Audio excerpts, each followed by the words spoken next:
अगर ये क्या, अगर आपको फैटी लिवर है या आपको हार्ट प्रॉब्लम रहती है या आपका पेंक्रियास ठीक तरीके से काम नहीं करता और आपको डायबिटीज़ है, अगर आपको मोटापा है, पेट पे आपके चर्बी चढ़ी रहती है, तो आपके लिए ये जो आज का वीडियो है, अगर आपको ये वीडियो समझ में आ गया तो आपके जीवन में हो सकता है कुछ साल और ऐड कर दे।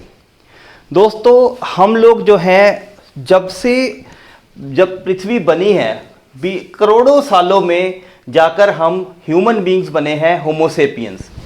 होमोसेपियंस जिस कंडीशन में आज से 20 लाख साल पहले थे उसी कंडीशन में अभी भी हैं, लेकिन 20 लाख साल में हमने बहुत ही कम टाइम हुआ है हमें अनाज खाते हुए। 20 लाख साल में से केवल 10,000 साल पहले हमें अनाज को कल्टीवेट करना, अनाज को उगाना आया। उसके बाद अनाज हमारे रेगुलर फूड की एक पार्ट बन गया। और अगर हम मान के चले 20 लाख साल और 10,000 साल को अगर कैलकुलेट करें तो अगर हमें इस पृथ्वी पे आए 100 साल हो चुके हैं, तो अनाज खाते हुए केवल आधा दिन हुआ है अभी हमें। तो इस चीज़ को समझने की कोशिश करेंगे।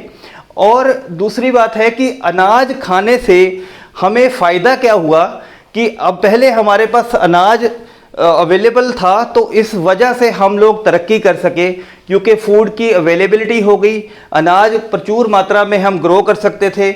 और उसके वजह से हम जो थे और चीज़ों में हमारा टाइम यूज़ हो सकता था, हमें हंटिंग नहीं करनी पड़ती, हमें शिकार नहीं करना पड़ता था, हमें खाने की खाद्य पदार्थों की आपूर्ति के लिए जगह जगह घूमना नहीं पड़ता था जंगलों में। तो अनाज हम कौन कौन सा खाते हैं?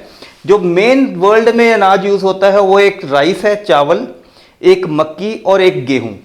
ये 3 अनाज जो हैं मोस्टली वर्ल्ड में यूज़ होते हैं रूटीन में। और इसमें भी क्या हुआ कि मक्की, गेहूं और चावल, इसी में बहुत सारे शोध हुए हैं, बहुत सारी इसमें हाइब्रिड्स बने हैं। इस वजह से जो है गेहूं आज वो गेहूं नहीं है जो 50 साल पहले हुआ करता था। मक्की आज वो मक्की नहीं है जो 50 साल पहले थी। चावल वो चावल नहीं है। इसके अंदर एनर्जी ज़्यादा और न्यूट्रिशन कम होती जा रही है। मेरे को याद है बचपन में मैं सुना करता था कि ऐसी छल्ली के पौधे आएंगे, ऐसे मक्की के पौधे आएंगे जिस पे 4-4, 5-5 छल्लियाँ लगी होती थी। पहले एक पौधे में एक ही छल्ली लगा करती थी। तो उस टाइम हम बड़े हैरान हुआ करते थे। और आज देखिए स्वीट कॉर्न आ गया, बहुत सारे कॉर्न के वैरायटीज़ आ गई हैं, गेहूं की वैरायटीज़ आ गई हैं। हमें क्या होता है कि जब हमें डायबिटीज़ हो जाए, मोटापा हो जाए, फैटी लिवर हो जाए या कोई भी मेटाबॉलिक डिसऑर्डर हो जाए, हार्ट प्रॉब्लम हो जाए, तो हमें क्या बताते हैं डॉक्टर कि आप मल्टीग्रेन आटा खाइए। मल्टीग्रेन आटे में क्या क्या आ जाता है? बाजरा, ज्वार डाल लेते हैं, हम जौ डाल लेते हैं, हम रागी डाल लेते हैं, हम ओट्स डाल लेते हैं। इसमें क्या होता है कि हर एक आटे में कुछ न्यूट्रिशन डिफरेंट होता है। जैसे जो चीज़ मक्की के आटे में है वो गेहूं में नहीं मिलेगी, जो गेहूं में है वो बाजरे में नहीं मिलेगी, बाजरे का फिर जो है ज्वार में नहीं मिलेगी। कई जो रागी का आटा है इसके अंदर कैल्शियम बहुत ज़्यादा प्रचुर मात्रा में होती है।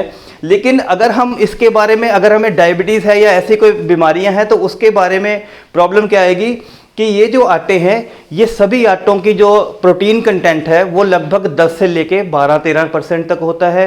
फाइबर 10%, 6% से 10% के बीच में होता है। और ऐसे ही जो मेन इसका सोर्स है, ये जो मेन हम आटा किस लिए खाते हैं वो है हमें ऊर्जा देने के लिए, एनर्जी देने के लिए। अगर वो एक्स्ट्रा एनर्जी हमारे में यूज़ नहीं होती है, ये किन लोगों में? उन लोगों में नहीं मैं कह रहा जो कि बहुत ज़्यादा मेहनत का काम करते हैं, उनके लिए आटा ज़रूरी है, क्योंकि उनका इनकम भी कम होती है और आटे के बिना वो जीवित रहना बड़ा मुश्किल है।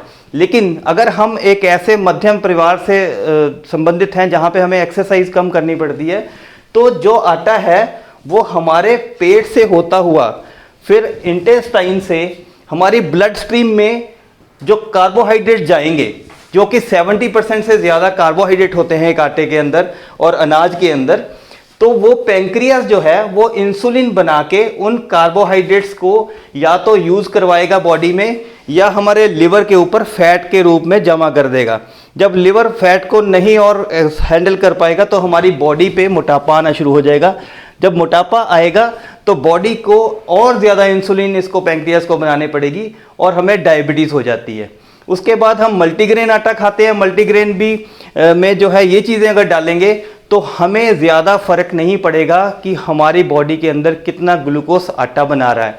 तो इस चीज़ से बचने के लिए हमें करना क्या पड़ेगा, सबसे पहले क्या करेंगे, जो आटा है उसके बीच में आप ये दो चीज़ें मिला सकते हैं, एक सोयाबीन और एक चना।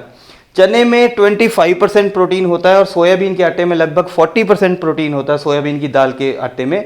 इसको अगर हम गेहूं में मिक्स कर देते हैं, चने को मिक्स कर देंगे और सोयाबीन को मिक्स कर देंगे, फिर ये आटा बहुत ज़्यादा अच्छा न्यूट्रिशियस आटा बन जाएगा।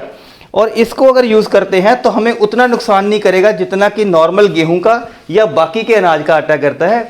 इसके अलावा हमने एक चीज़ का ध्यान रखना है कि इसको भी हम जितनी कम क्वांटिटी में खाएं उतना बेटर है, क्योंकि आटे के अंदर या जितने भी मैं आपको अनाज दिखा रहा हूँ इसमें ऐसा कोई भी पोषक तत्व नहीं है जो हमें फलों से, सब्जियों से, दूध से या बाकी चीज़ों से नहीं मिलता है।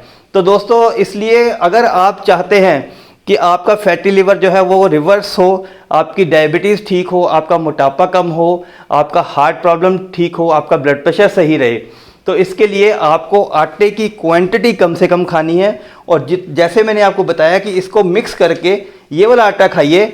मल्टीग्रेन आटा जो बाज़ार में मिलता है वो मत लीजिएगा, क्योंकि उसमें मैंने आज ही पढ़ा कि 90% के करीब केवल गेहूं ही होती है, सिर्फ 10% बाकी ग्रेन्स होते हैं। तो जब भी आटा बनाना है अपना आटा खुद लेके बनाइए। और ये जो दो चीज़ें हैं, सोयाबीन और ये चना, ये ज़रूर बीच में ऐड करिए, तभी आपके आटे की न्यूट्रिशन बेटर होएगी।